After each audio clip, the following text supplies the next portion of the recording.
రాత్రి మిగిలిన అన్నము దీనైతే పక్కన పెట్టేసుకుందాం. ఇప్పుడు ఒక మిక్సింగ్ బౌల్లోకి నేను ఇక్కడ 1.5 కప్పు రేషన్ బియ్యం అయితే తీసుకుంటున్నా. ఈ కప్పుతో ఒక టిఫిన్ బాక్స్ తీసుకున్నాను. ఏదైనా ఒక కప్పు కొలతతో తీసుకోండి.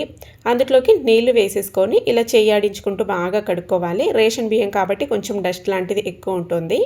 ఇలా బాగా కడిగేసుకొని ఒక టేబుల్ స్పూన్ అన్ని పచ్చిశనగపప్పు, ఒక అర టీ స్పూన్ మెంతులు అండ్ అలాగే ఒక 3 సాంబార్ మిరపకాయలు అయితే వేసాను. బ్యాడ్గి మెణసినకాయ అంటారు కదా, అవైతే వేసుకున్నాను. మళ్ళీ నీళ్లు వేసేసి ఇలా మంచినీళ్ళు వేసుకొని నానబెట్టుకోవాలి. ఒక 5 గంటలు అలా నానబెట్టుకుంటే సరిపోతుంది. ఒక 5-6 గంటలు.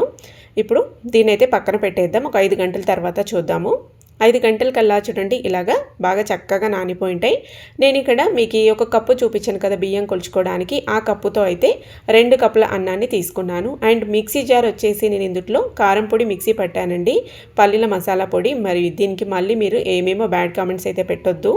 కారం పొడి ఇప్పుడే జస్ట్ మిక్సీ పట్టాను కదనేసి అందులోనే అలాగే ఈ పిండి అయితే రుబ్బుకుంటున్నాను.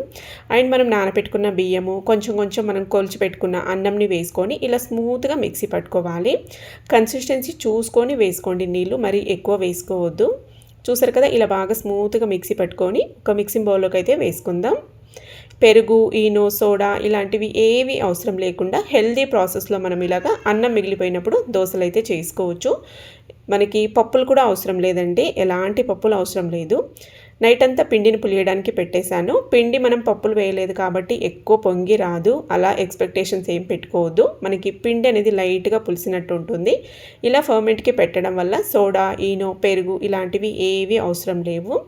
రుచికి సరిపడా ఉప్పు వేసుకొని బ్యాటర్ని ఇలా కన్సిస్టెన్సీకి బాగా మిక్స్ చేసుకొని పొయ్యి మీద ప్యాన్ అయితే పెట్టుకున్నాను. నేను ఫ్రై ప్యాన్లో చేస్తున్నాను. మీరు కావాలంటే దోశ ప్యాన్ మీద కూడా వేసుకోవచ్చు. ఇలాగా చిన్నగా దోశ వేసేసుకొని లైట్గా స్ప్రెడ్ చేసి మూత క్లోజ్ చేసి పైన బాగా పిండి అనేది స్టీమ్ అయిన తర్వాత మళ్ళీ నచ్చితే నెయ్యి లేదంటే నూనె వేసుకొని ఇలా కాల్చేసుకోవాలి. కావాలంటే 2 సైడ్లో కాల్చుకోవచ్చు, లేదంటే ఒకే సైడ్ కాల్చుకోవచ్చు.